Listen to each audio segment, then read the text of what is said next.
ay tayo ay parang tula.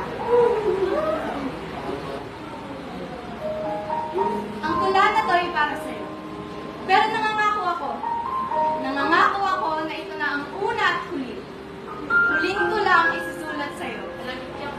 Natatandaan mo ka ba? Dahil ako, tandang-tanda ko pa kung paano mo kinalimutan ang lahat.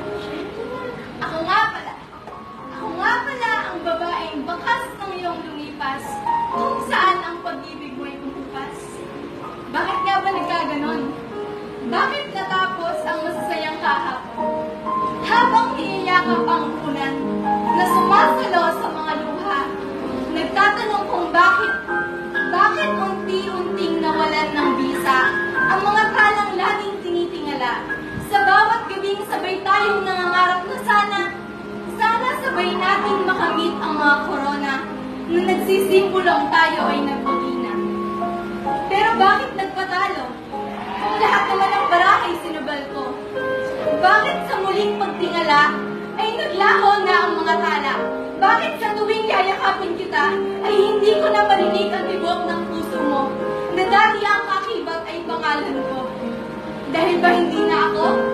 Hindi na ako ang hinahanap na kukumpleto ng araw mo. Sabi mo pa noon, mahal, nandito lang ako palagi. Pero nasan ka na ngayon? Sumakto bang tamang tao ngunit maling panahon? O kahit pa maging tama ang panahon ay mali pa rin tayo? Ikaw ay mistulang nasa bilanggo na hinangad sa akin ang kalayaan mo. Ngunit dito sa bawat talata, ikaw ay malaya. Malayang kumawala sa mga rehas ng aking mga salita.